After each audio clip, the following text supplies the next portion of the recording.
Primeira, segunda e terceira cartas de João. A primeira carta de João é, na verdade, anônima, mas a segunda e a terceira foram escritas por alguém denominado o presbítero.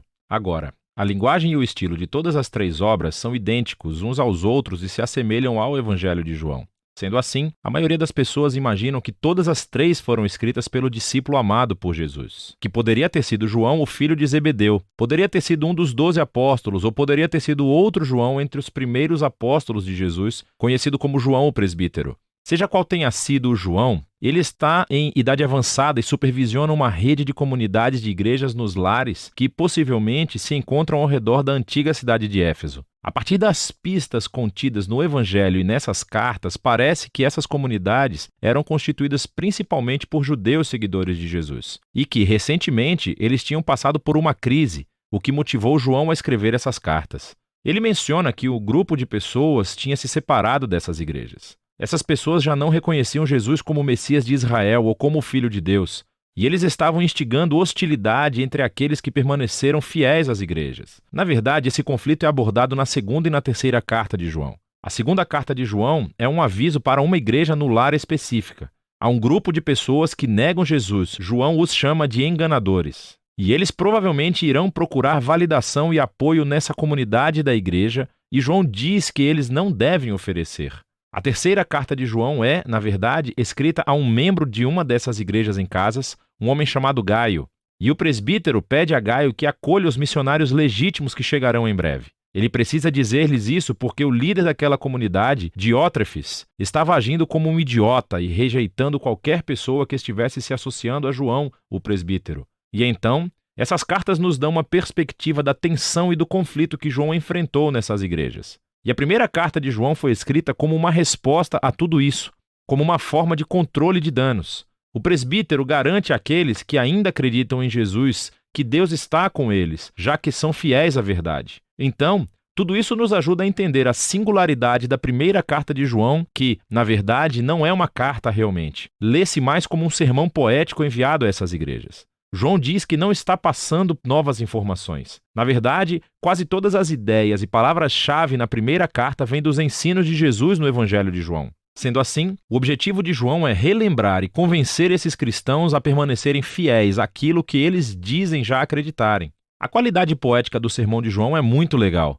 Ele não desenvolve suas ideias de uma maneira linear ou lógica. Em vez disso, ele usa uma técnica muito conhecida da antiga retórica chamada amplificação. João tem apenas algumas ideias essenciais sobre a vida, o amor e a verdade que ele deseja transmitir. E ele vai enfatizar essas ideias repetidamente, apresentando em cada momento um ângulo ou foco diferente. Ele usa muitas hipérboles.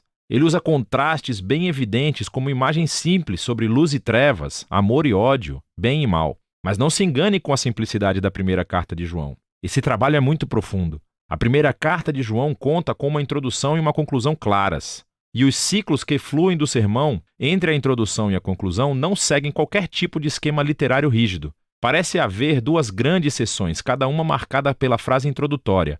Esta é a mensagem. E então, cada uma é seguida por uma repetição de imagens sobre como Deus, em primeiro lugar, é luz, e em seguida sobre como Deus é amor. E todas as ideias nessas duas partes fluem e voltam para essas duas ideias centrais. Sendo assim, a introdução é muito semelhante ao prólogo do Evangelho de João. Há reflexos do capítulo 1 de Gênesis e do capítulo 8 de Provérbios. João fala sobre a palavra da vida que estava com Deus no início. Para João, a palavra Deus se refere ao Pai e ao Filho que vieram trazer vida ao mundo. E aqueles que viram, ouviram e tocaram o Filho são chamados de nós. João se refere a ele próprio e aos apóstolos que foram testemunhas oculares de Jesus.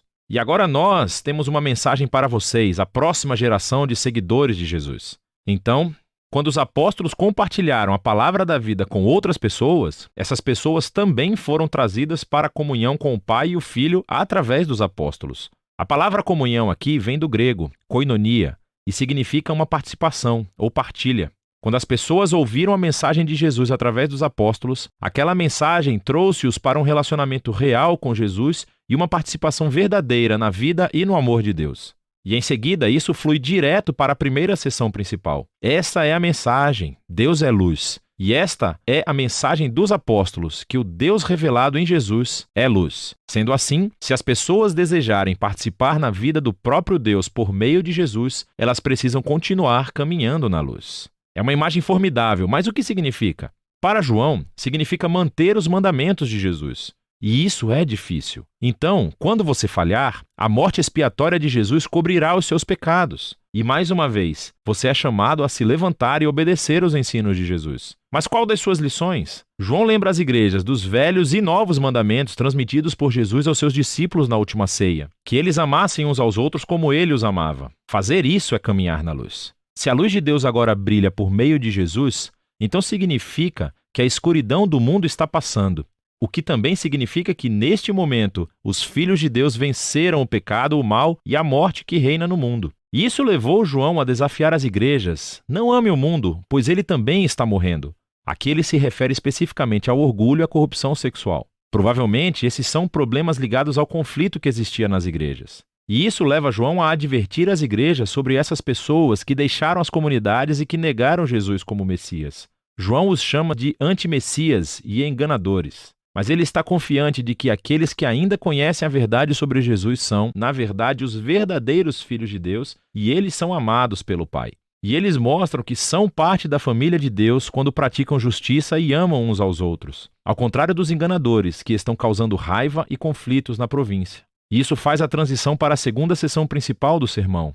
Esta é a mensagem dos apóstolos, que Deus é amor, diz João. E assim os filhos de Deus devem amar uns aos outros e evitar o ódio. Não sejam como Caim do Gênesis, capítulo 4, diz João. O seu ódio o levou a assassinar o seu irmão. Mas para os cristãos, o amor é definido pela entrega de vida como um sacrifício pelo bem-estar dos outros. E foi isso que Jesus fez. E quando os filhos de Deus confiam no amor de Deus por eles, isso os muda. E então, João avisa-os mais uma vez a respeito dos enganadores. Dessa vez ele os chama de falsos profetas. Quando eles negam que Jesus é o Messias, eles afirmam que estão falando em nome de Deus. Mas João diz que eles devem testar os espíritos. Se alguém diz falar em nome de Deus, mas não focam em Jesus como o Filho crucificado de Deus, eles não estão falando em nome de Deus. Os verdadeiros filhos de Deus centralizam toda a sua vida no Jesus crucificado e ressuscitado, pois é aí onde vemos revelado o verdadeiro coração de Deus. Nós vemos na cruz que Deus é um ser de amor e entrega absoluta. E esse amor é o que motiva os seguidores de Jesus a amar uns aos outros da mesma forma. E quando as pessoas conhecem esse Deus de amor, isso as afasta do medo e da angústia para sempre. Isso é parte daquilo que João quer dizer quando ele menciona a vitória sobre o mundo. Quando você entende que Deus te ama, que Ele é louco por você apesar das suas mais profundas falhas e defeitos, esse amor se torna algo que fundamenta toda a sua vida. Esse amor é o resultado da confiança em Jesus crucificado. Vem por meio da fé no testemunho de Deus a respeito de Jesus dado pelo Espírito e a fé na mensagem dos apóstolos sobre Jesus. E quando o amor de Deus toma posse de você, a vida eterna se revela. É uma vida permeada pela própria presença, vida e amor de Deus. E isso começa agora e continua pela eternidade. E isso conduz João ao auge da conclusão do seu sermão. Ele diz: nós sabemos que o Filho de Deus veio, podemos conhecer aquele que é verdadeiro e estamos naquele que é verdadeiro, em seu Filho Jesus, o Messias. Esse é o Deus verdadeiro e a vida eterna. Agora, caso você esteja confuso ao ouvir essa frase e esteja pensando: espera, quem é aquele que é verdadeiro? Quem é aquele que nos dá a vida verdadeira? É Jesus ou é Deus? E a resposta de João é, obviamente, sim. João não conhece nenhum Deus além de Jesus. E quando ele e os outros apóstolos encontraram Jesus, eles descobriram o Deus que nos ama tão profundamente, que optou por não existir sem seus filhos, apesar de nossas falhas. E esse Deus é tão magnífico, tão inesperado, que as palavras finais de João nos convidam a rejeitar os nossos ídolos, ou seja, resistir a qualquer tentação de recriar o magnífico Deus à nossa própria imagem. Conhecer Jesus é conhecer o Deus criador da vida e do amor centrado no próximo. Isso, diz João, é o único e verdadeiro Deus. E é disso que se tratam as cartas de João.